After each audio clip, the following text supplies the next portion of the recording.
les gars, comme vous pouvez le voir, on vient de sortir de la piscine. J'ai pas trop filmé aujourd'hui parce que vous connaissez, au final je suis juste allé en cours, j'ai fait espagnol, enfin bref. J'ai parlé à des gens et tout, j'étais un peu ailleurs et même je suis un peu, en ce moment je suis un peu dans ma phase où je suis pas trop sur les réseaux. Comme je vous l'ai déjà dit une fois, ça fait du bien de déconnecter de temps en temps. Mais je pense à vous quand même, donc remerciez-moi. Mais voilà, là il est 22 h. J'ai déjà mangé, mais là j'ai vraiment envie d'un petit truc en plus. Donc voilà, on prend un petit truc et puis ça rentre.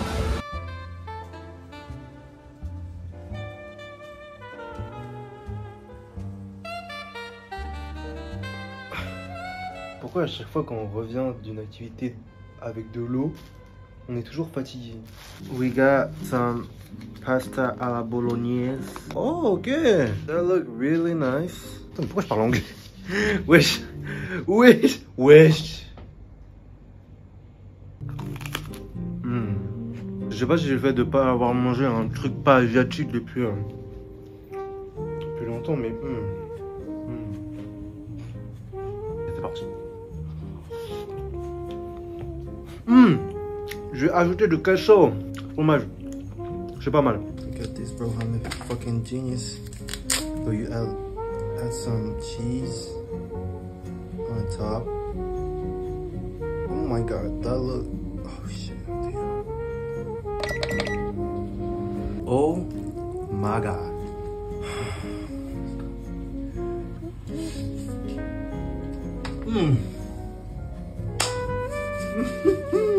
Oh my god.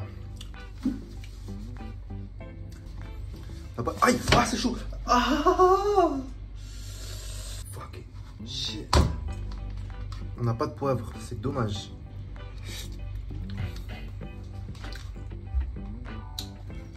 Waouh. Waouh.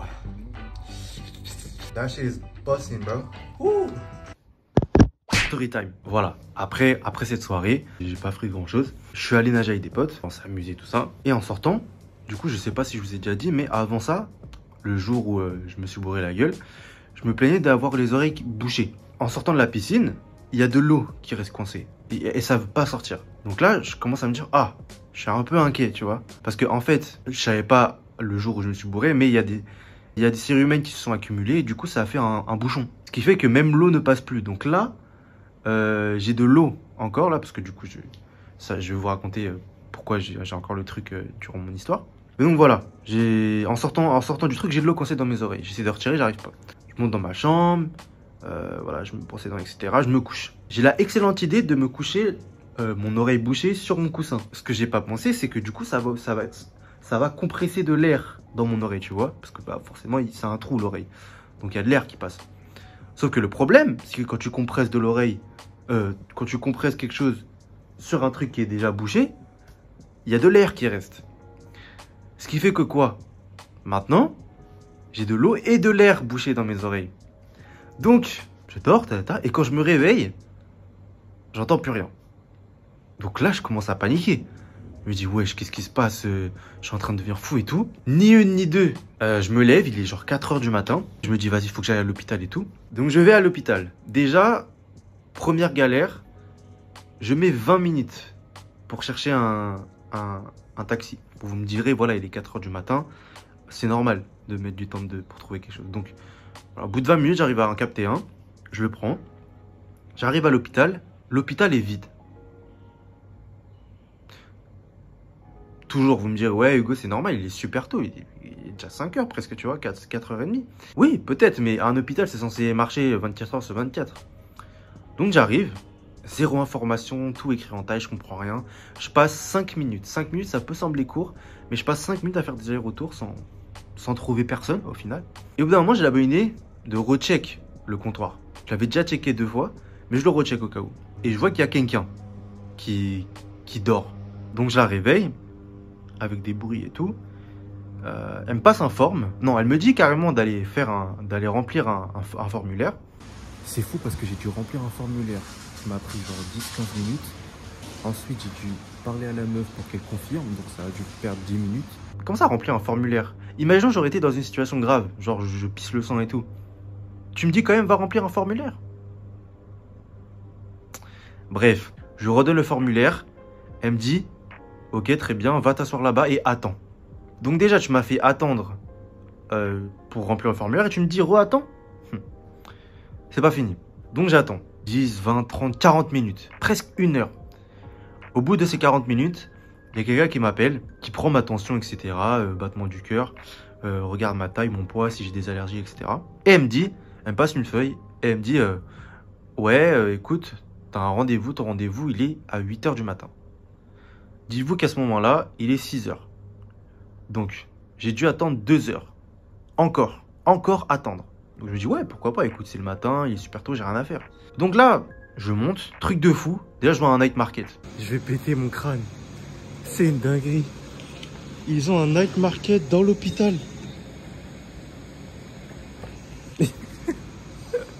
Donc là, déjà, truc de fou, je me dis, bon, bah écoute, les 2 heures, ça va passer vite, tu vois. Je monte, je me promène un peu, je vois des lits. Je sais pas ce que c'est, mais c'est pas un hôpital. Si c'est comme ça, moi je viens travailler ici tous les jours. Y a pas de souci. Moi je reste ici toute la journée. Des canapés lits. Où est-ce que tu vois des canapés lits dans un hôpital? En fait, on est où? On est dans un hôpital ou dans un centre commercial? Là, je comprends pas. Je regarde autour de moi. En plus du night market, il y a genre des petits cafés, des petites donuts, des petits endroits pour manger. Donc là, gros, à partir de ce moment-là, je me suis dit, waouh, trop bien. Je vais pas me faire chier au moins. Donc j'ai eu le temps d'appeler une pote. Enfin, de texter, parce que du coup, j'entendais rien. Ah oui, à ce moment-là, les gars, j'entends toujours rien. Là, j'entends toujours rien d'ailleurs. Donc je vous fais cette vidéo, j'espère que ça rend bien. Je dors et je mange du coup. Il est 7 h du matin. Voilà ce que je mange. Arrivé 8 h, je me dirige vers l'endroit où je devais aller. Et truc de fou, on me fait la même chose. Battement de cœur, check le poids, tout. Elle me regarde, elle me dit, bah écoutez, ah oui, avant ça, avant qu'on me prenne à l'endroit où on devait me soigner, j'ai dû attendre encore 10 minutes. Donc là, on me check, tout ça. On me dit, monsieur, écoutez, blablabla, revenez à 14 h. Bonjour monsieur, comment allez-vous? Qu'est-ce que je peux faire pour vous? Blablabla, vous pouvez revenir à 14 h. Je vais mourir. Il était 8 h. Donc là, voilà, j'attends. Donc là, si on résume bien, imaginons, je me serais fait poignarder. Je dois attendre au moins plus de 6 heures avant de me faire soigner. Mais j'ai le temps de mourir là. Je comprends pas. Oh purée, attendez, je vous rajoute une petite anecdote. Donc du coup, voilà. Je dois revenir à 14 h. Du coup, il faut bien que je rentre. Je ne vais pas rester là-bas. Il commence à y avoir du monde en plus. Donc j'appelle le taxi. Taxi, déjà, il est un peu bête. Il me dit, monsieur, vous avez marqué l'endroit du pick-up au mauvais endroit. Il me dit, vous l'avez foutu en plein milieu de la route. Mais frérot, ok, peut-être, my bad. Mais sois pas débile. Il y a un hôpital, bien sûr que je suis devant l'entrée de l'hôpital. T'es con ou quoi? Déjà, j'ai dû marcher jusqu'à lui, là. Donc, je me dirige vers lui. Les gars, je sais pas, je vois quoi? Je vois le gars, c'est un gros mec. Mais pas gros, genre, gros. Genre, vraiment, il est sur sa moto. Il prend le 3/4 de la moto. Il me laisse vraiment ça pour poser mes fesses sur son véhicule là. Donc moi j'allais dire waouh frérot, non j'ai rien à dire parce que le frérot voilà, il faisait gangster de fou, il avait le visage fermé, cagoule, tout, tatouage, tout, tu vois le délire. J'ai fermé ma bouche, j'allais derrière lui, j'ai fait monsieur, please, ramenez-moi à la maison. Et c'est là que ça devient intéressant parce que du coup, imaginons moi je suis là, voilà, dans l'hôpital et je dois rentrer dans la maison qui est là. Le truc il fait, disons, un truc comme ça, donc c'est un sens unique. Ça veut dire, tu peux pas aller dans le sens contraire, sinon, boum, accident. Donc le seul moyen, c'est d'aller comme ça. Le délire, c'est quoi? C'est que, du coup, toi, tu penses que le frérot, il va faire le chemin normal. Non. C'est là où j'ai commencé à paniquer. Et c'est là que l'anecdote, elle est un petit peu drôle, la petite anecdote. C'est que le frérot, voilà, au lieu de faire le chemin normal, comme tout le monde, il décide de passer sous la route. Parce que du coup, c'était une route superposée. Il passe sous la route. Donc ça veut dire, il fait même pas la moitié du chemin, hop, il s'arrête, il va sur un trottoir, et il commence à descendre. En commençant à descendre, il me fait ça. Il me regarde et il me fait ça, sans parler. Frérot, comment te dire que voilà, il avait vraiment l'image d'un gangster et tout. Et il me dit de descendre. Enfin, je pensais qu'il me disait de descendre. Mais c'est pas juste descendre vraiment dans un endroit safe et tout. Non, c'est descendre. Voilà, il est allé dans un endroit, les graviers, tu vois, sous des routes, c'est des graviers, c'est un peu bizarre. Donc là, je commence à paniquer. Je me dis, bon là, c'est quoi, il kidnappe, je vais mourir là. Donc je commence à descendre. Il me dit, il me prend, il me tient, il me dit, non, non, non. Là, je commence à paniquer. Je suis, ouais, je lâche-moi. Et non, là, il commence à descendre. Je commence à voir où il va et tout. Et là, il me dit, il me refait ça. Et c'est là que je capte. C'est là que je capte. Il me dit, oh, mais en fait, on va passer sous un pont. Et du coup, le mood, il a pris une totale autre tournure. J'ai fait, waouh, trop stylé. Donc ça veut dire, le mec, là, on est à deux. On est comme ça, baissé sur la moto, sous les routes. Franchement, c'était pas haut, hein, c'était vraiment, c'était haut comme ça, quoi. Haut comme 3 pommes. Et on est là, comme ça, en mode aventure et tout. Je suis là, en mode, waouh, waouh, waouh.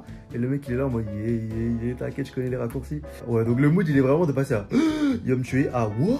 Et donc, voilà, il m'a ramené à la maison. Je lui ai dit, merci, mon gars. Il m'a dit, t'inquiète. Et voilà. Comme quoi, ne pas toujours se fier aux apparences. Bon bref, en gros, je suis toujours là. J'attends. J'ai loupé des cours. Pas que mes cours sont fous, hein, mais voilà. J'ai pas dormi. Et voilà. Bisous. Ciao. À la prochaine. Enfin, tout à l'heure.